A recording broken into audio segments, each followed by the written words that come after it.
Persuasive essay sample, global warming. What is a secret to successful persuasive essay writing? There are two main things to look out for: a proper knowledge base from our Editapaper.com blog, and an excellent essay sample that demonstrate how to apply all the knowledge in writing. Here is a top-notch sample you can use. We hope it'll guide in your writing. Global warming, causes and mitigation.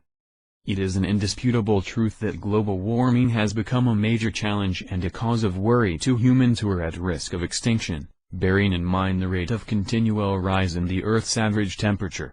It is even more worrisome that some governments are yet to come to terms with the fact that global warming poses a serious threat to humans and requires urgent action.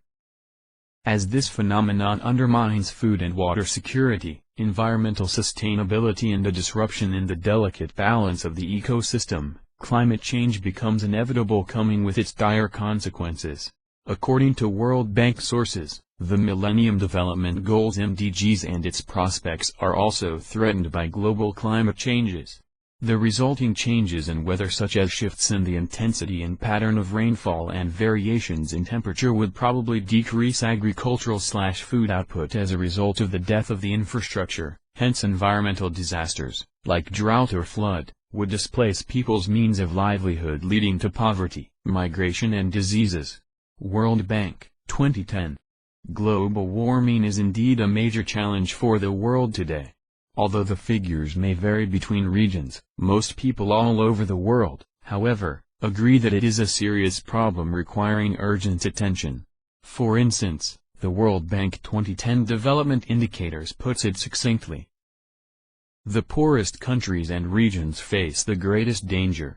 Africa, with the most rain-fed agricultural land of any continent, half its population without access to improved water sources, and about 70% without access to improved sanitation facilities, is particularly vulnerable to climate change. World Bank, 2010. In the United States, the views are divided along ideological lines. The Pew Research Center's 2009 survey on global warming discovered that between the liberals and the conservatives, the former agree more than twice that global warming is a severe problem, about 66% versus 30%. According to that survey, a similar divide is also evident in Britain, with those on the political left and those on the right putting a severity rate of 66% and 42% respectively. Germany, Spain and France have smaller ideological splits. Pew Research Center, 2009. The world is already experiencing the effects of this warming, with rising sea levels when the surface temperature warms up, melting ice from the glaciers, severe heat waves, and dangerous storms. Even drought, desertification and perceived extinction of animal life, goes a long way to show that global warming is not just a hoax. Scientists believe these are mostly caused by man's activities, including the burning of fossil fuels, thus releasing carbon dioxide, CO2, that traps heat within the atmosphere. World Health Organization, 2007. Also according to WHO source, the Earth's surface has warmed by more than 0.8 oC over the past century and by approximately 0.6 oC in the previous 3 decades. With the continuous emissions of CO2, it is projected that the surface temperature will rise by 1.1 oC to 6.4 oC over the 21st century. World Health Organization, 2007. Greenhouse gas, GHGs. Causes of global warming are emitted in various ways apart from the combustion of fossil fuels and the CO2 gas. It is also released in landfills and agriculture, especially from the digestive systems of grazing animals, nitrous oxide from fertilizers, gases used for refrigeration and industrial processes, and the loss of forests that would otherwise store CO2. Carbon dioxide is the highest cause of global warming among other greenhouse gases, which also include methane, nitrous oxide, and some other artificial gases. This has been on the increase as a result of industrialization and commercialization, especially in China, the United States, the Russian Federation, India and Japan, who are the world highest emitters of carbon dioxide. World Bank, 2010.